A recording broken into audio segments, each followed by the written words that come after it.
Moses Malone made history in 1974 as he turned down a scholarship to Maryland, signing a $1 million contract with the Utah Stars, as he was the first player to jump directly to the pros out of high school. Even as a teenager, he didn't have any problem adjusting to the pro game, becoming an all-star as a rookie. Moses outworked everyone on the court, as he was grabbing a rebound no matter what. It's almost like he knew where the ball would go once it bounced off the rim. His strong frame allowed him to easily box out his opponents, getting a lot of his points off of easy putbacks. He was more athletic than people gave him credit for, plus his elite footwork in the post left most defenders stuck in the air when they bit on his pump fakes. His defensive instincts were elite, as he easily stripped lazy ball handlers and frequently sent shots in reverse at the rim. But despite winning 3 MVPs, earning 12 All-Star appearances, and becoming an all-time leader in offensive rebounds, he barely gets talked about as one of the best players of all time. He was highly respected, serving as a mentor to Hall of Famers like Charles Barkley and Hakeem Olajuwon. Even in his late 30s, Moses was a valuable addition to any team. He developed from a skinny teenager to one of the greatest big men ever, so it's only right that jog your memory on the chairman of the boards. Welcome to PC Hoops, and let's get down to it.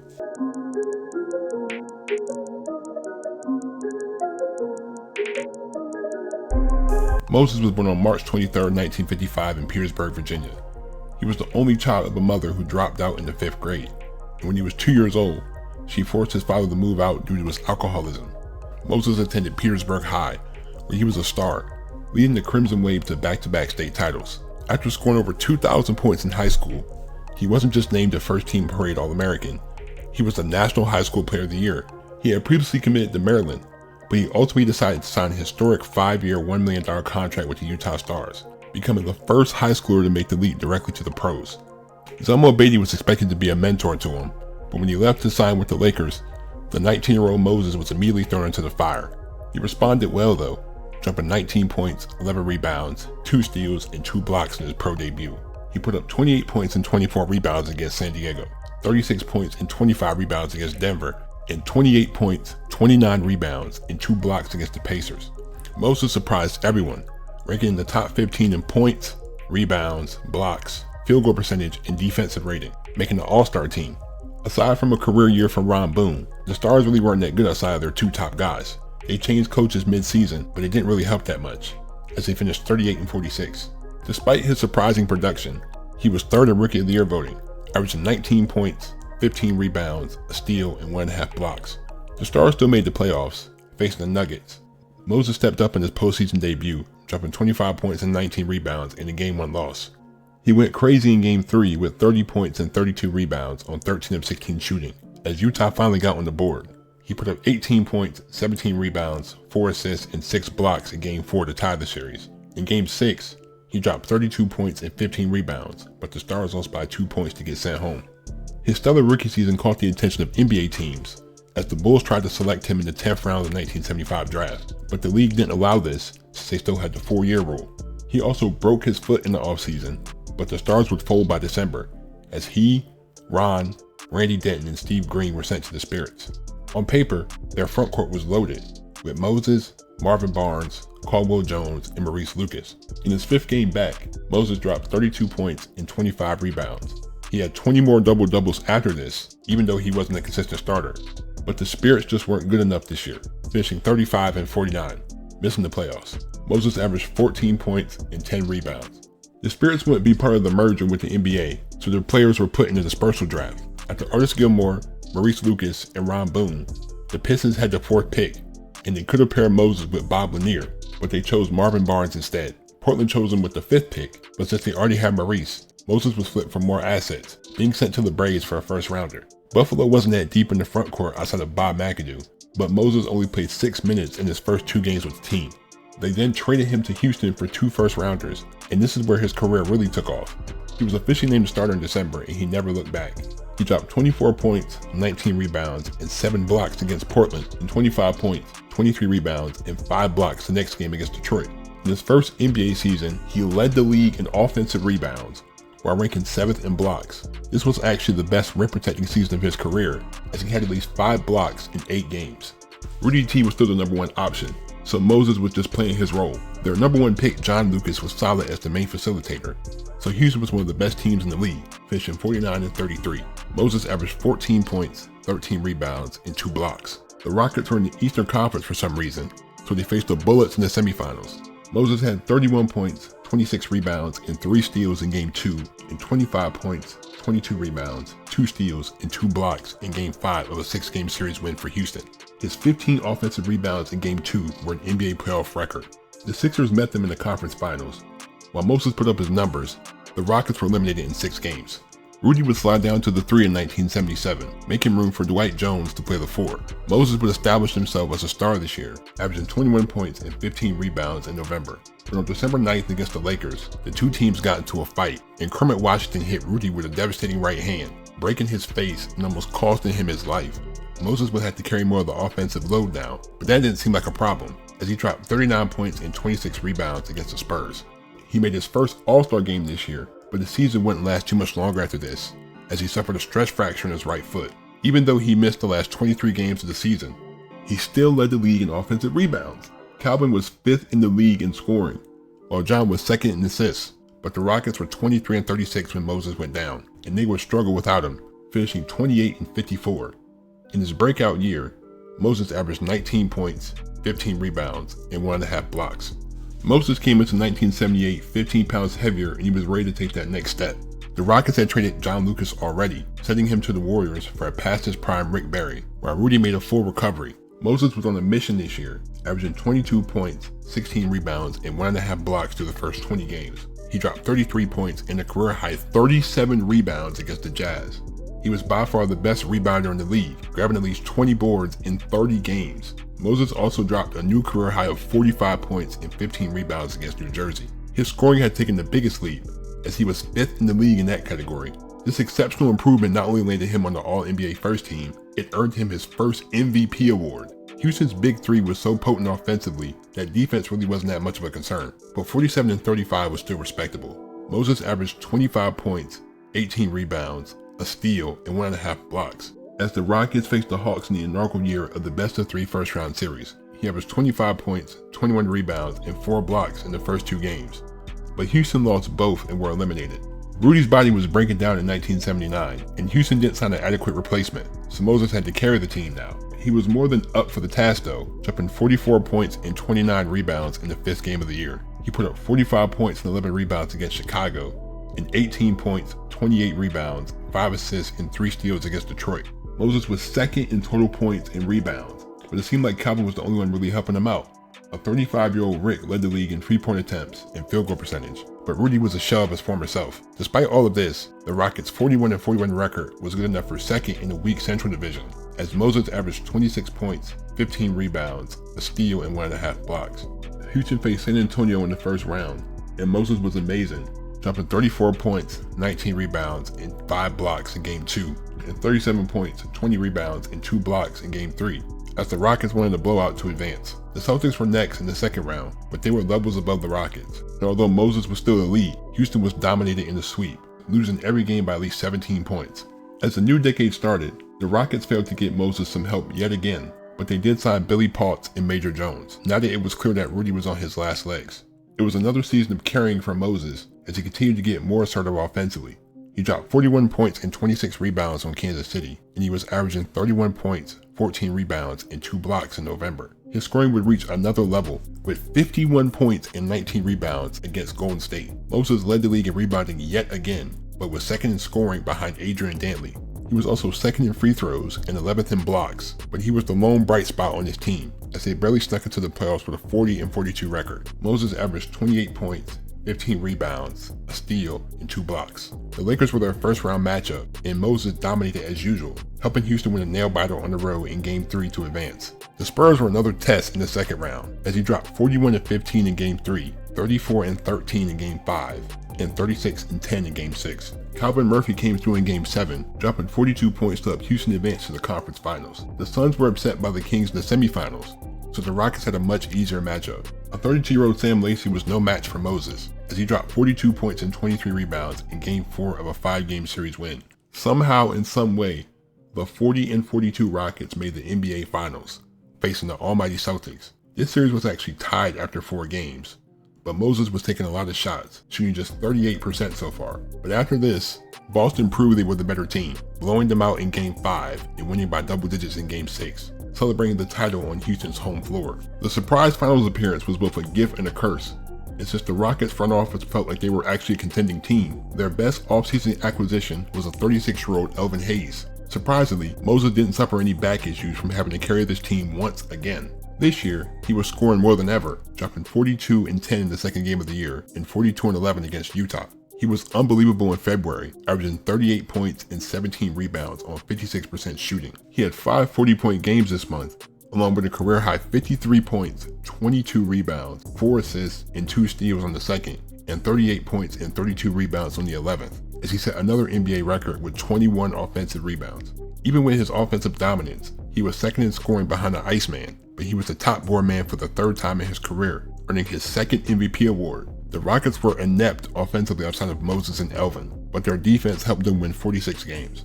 Moses averaged 31 points, 15 rebounds, a steal, and 1.5 blocks as they met Seattle in the first round. He had 28 points, 23 rebounds, and 5 assists in Game 2, but this was their only win in the 3-game series loss. Moses was a restricted free agent heading into 1982, and he signed an offer sheet with Philly for 6 years worth $13 million.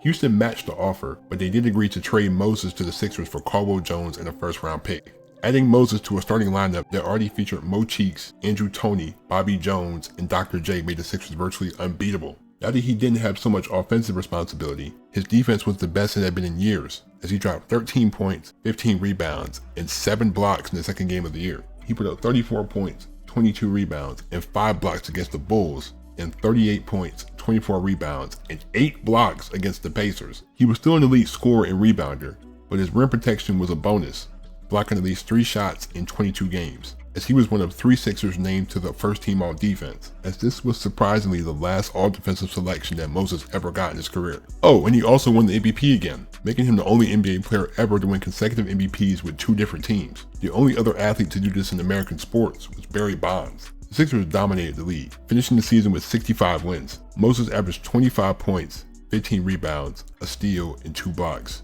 Before the playoffs, he said in an interview that Philly would go fo, sweeping through the postseason. The Knicks were their semifinal matchup, and Moses was dominant in a 4-game sweep, just as he predicted. The Bucks had surprisingly swept the Celtics in the semis, and now face Philly in the conference finals. However, Philly would lose Game 4, but they easily won Game 5 to get back to the finals, facing the Showtime Lakers. Moses wasn't intimidated by Kareem at all, averaging 26 points and 18 rebounds for the series, including 24 points, 23 rebounds, and 3 blocks in the series-clinching Game 4. Philly had won their first title since 1967, and since they did lose in the playoffs, the inscription on Moses' championship ring would say "Fo Fi Fo." In the summer, he began to tutor some kid that played at the University of Houston named Hakeem Olajuwon. The Sixers added Sadale III and Charles Jones in 1983, and he looked primed to repeat. Moses started the season on a mission, averaging 24 points, 16 rebounds, 2 steals, and 3 blocks in the first 10 games. He nearly had a triple-double against San Diego, with 28 points, 16 rebounds, and a career-high 9 blocks. He dropped 38 and 17 on New Year's Day, followed by 32 points and 27 rebounds against the Celtics. He was hampered by an ankle injury this season, missing 11 games, the most for him since 1977. Philly's defense was still elite, and they won 52 games, as Moses averaged 23 points, 13 rebounds, a steal, and 1.5 blocks. They faced the New Jersey Nets in the first round, a matchup that everybody had going Philly's way. But lo and behold, both teams won their road games, and the series was tied 2-2 heading back to Philly for the closeout Game 5. But the Nets' defense was swarming, forcing 27 turnovers, and they snuck out a 3-point win to eliminate the defending champs. Even after an embarrassing early playoff exit, the Sixers were able to reload, as a trade with the Clippers back in 1978 landed them the 5th pick in probably the most legendary draft ever, as they selected Charles Barkley. Moses was in his 10th year in the league, so he operated as a great veteran presence. Charles was 300 pounds when he got drafted, and Moses worked with him before and after practice to get him down to 255, as Charles later said that Moses saved his career. He continued his tradition of starting the year with a bang, dropping 26 points, 19 rebounds, and 2 blocks in the season opener. He put up 35 points, 13 rebounds, and 6 blocks against the Lakers, and 51 points and 17 rebounds against Detroit. Moses led the league in rebounding for the 5th year in a row, another NBA record that stood until Dennis Rodman broke it. A much slimmer Barkley played very well, making the all-rookie first team, as the Sixers finished 58-24. Moses averaged 25 points, 13 rebounds, and 1.5 blocks, as they faced the Bullets in the first round. And he dropped 26 points, 5 rebounds, 5 assists, and 6 steals in Game 1 of a 4-game series win.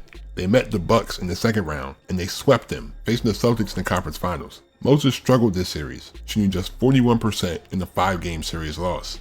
The Sixers missed on all their draft picks in 1985, and with Dr. J turning 35, this is probably the last chance that Philly had to win another title. In the season opener, Moses dropped 35 points, 13 rebounds, and 3 blocks. He put up 38 points, 10 rebounds, and a career-high 5 steals against Portland, and 42 points, 15 rebounds, and 7 blocks against the Lakers. Dr. J averaged under 20 points for the first time in his career, and Charles stepped up big time, making an All-NBA second team. But Moses suffered an orbital fracture in the game against the Bucks, and he would miss the postseason. He averaged 24 points, 12 rebounds, and a block. In 1986, the Sixers felt like they needed to rebuild, so they traded Moses, Terry Catledge, and 2 first-rounders to the Bullets for Jeff Ruland and Treetop Robinson. The Bullets were a far cry from Philly, as Jeff Malone was the only real offensive threat on this team. Moses was still elite, dropping 23 points, 10 rebounds, and 3 blocks in his Bullets debut. He put up 28 points, 21 rebounds, 3 steals, and 5 blocks against his former team, followed by a season-high 41 points, 20 rebounds, and 2 blocks against the Kings. Jeff averaged 22 points a game and joined Moses in the All-Star game, but nobody else on the team averaged more than 13 points. Washington was more of a defensive team though, especially since Manute Bol averaged 4 blocks a game off the bench. They finished 42-40, earning a playoff berth, as Moses averaged 24 points, 11 rebounds, and 1.5 blocks. Washington faced Detroit in the first round, as Moses shot 3 for 17 in the Game 1 loss. He had 17 and 10 in Game 2, but that was another loss. He redeemed himself with 31 points and 16 rebounds on 10 of 14 shooting in Game 3, but the Bullets lost by 1 and were swept. Washington drafted Muggsy Bogues and traded for Bernard King in 1987. Moses finally started to slow down, but he was still one of the best players in the league. He started the season with 32 points and 12 rebounds. He dropped 36 and 14 against the Bucks, 32 and 13 against the Spurs, and 33 points, 9 rebounds, 3 assists, and 2 blocks against Golden State. Kevin Lowry was fired midway through the season, and the Bullets hired another former player, Wes Unseld. Moses was a top 20 scorer and rebounder, but the Bullets didn't have much outside of him, finishing 38 and 44. Moses averaged 20 points, 11 rebounds, and a block. The Bullets snuck into the playoffs again, hoping to get revenge on Detroit. However, they lost the first 2 games, but Moses came through, averaging 23 and 9 over the next 2 to tie the series, forcing a do-or-die Game 5 in Detroit. But the Pistons made easy work of them, but Moses' 2 of 10 shooting night didn't help either, as they were blown out and eliminated. Moses was a free agent in the offseason, and the Hawks felt like they were a great center away from competing for a title, so they signed him to a 3-year contract. He continued to be consistent, dropping 18 points, 22 rebounds, and 4 blocks in the 3rd game of the year. He almost had a 5-by-5 game against the Spurs, with 24 points, 14 rebounds, 3 assists, 3 steals, and 2 blocks. His season high came against Phoenix with 37 points and 20 rebounds, as he was voted to the All-Star game for the 13th and final time. Dominique was Dominique, and Doc Rivers and Reggie Theus were solid contributors as well, with Atlanta finishing 52 and 30. Moses averaged 20 points, 12 rebounds, a steal, and a block, as he became the only player in NBA history to average 20 and 10 with 4 different teams. The Hawks faced the Bucks in the first round, and Moses was solid, dropping 23 points, 13 rebounds, and 2 steals in Game 1, 24 points and 17 rebounds in Game 4, and 25 points, 16 rebounds, 5 assists, and 2 steals in Game 5, but the Bucks won by 4 and advanced to the next round.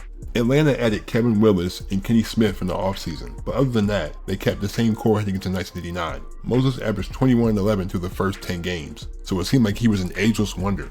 He dropped a season-high 31 points and 18 rebounds on the Celtics, followed by 18 points and a season-high 20 rebounds against the Spurs. He led the league in offensive rebounds yet again, and while Dominique scored his points, a season-ending injury to Doc Rivers really hurt their defense. Their 41 and 41 record wasn't good enough for the playoffs, as Moses averaged 19 points and 10 rebounds.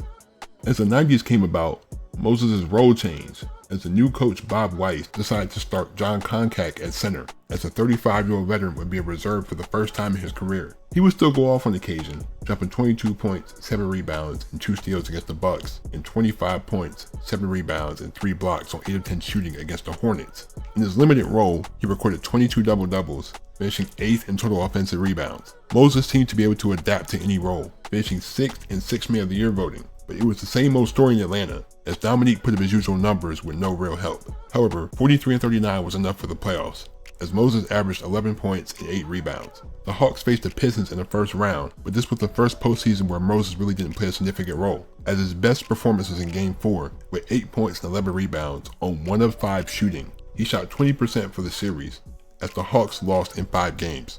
Another interesting tidbit was that with the retirement of Caldwell Jones, Moses was the only remaining former ABA player in the league. He was a free agent again in 1991, as the Bucks signed him to a 2-year, $3.6 million contract. Milwaukee was deep in their rebuild, featuring Dale Ellis, Jay Humphries, Alvin Robertson, and Frank Burkowski. He returned to being a starter and he was solid, jumping 26 points, 12 rebounds, and 3 blocks against Miami. And he also put up 22 points, 13 rebounds, 3 steals, and 4 blocks against Seattle, and a season-high 30 points and 19 rebounds against the Sonics again. He was still one of the top rebounders in the league, but the Bucks still had a lot of work to do. Finishing 31 and 51, Moses averaged 16 points and 9 rebounds.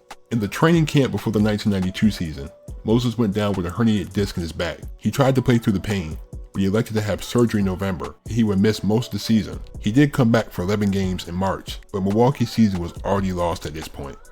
Moses signed a 1-year deal to return to Philly in August of 1993, as he was entering his 20th season in the league.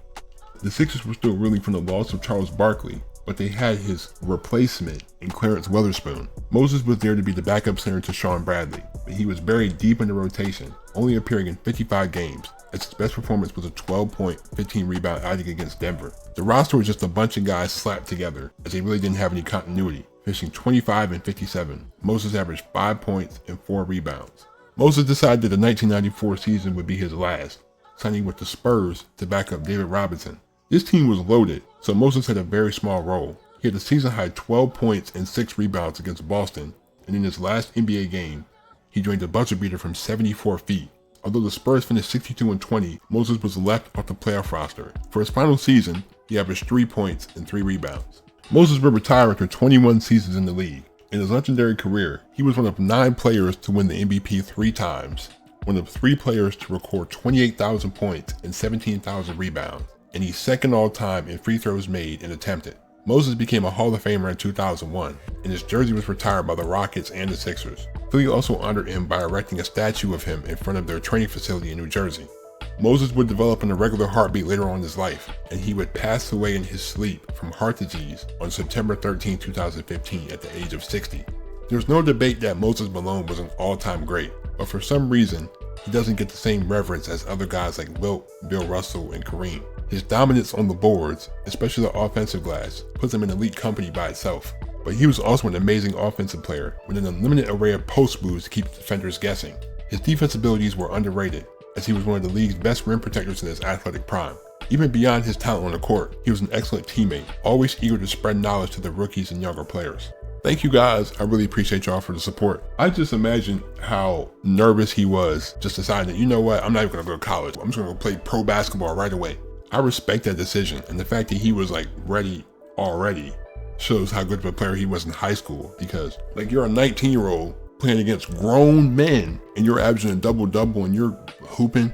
So shout out to Moses, man. Moses is one of the best players of all time. He was still effective into his late 30s. That shows how important his skill set was, because everyone needs a guy who can rebound the ball and everyone needs a guy who can score in the paint. He was a beast. I mean, the all-time leader in offensive rebounds, even more than Wilt Chamberlain, who was like Superman pretty much.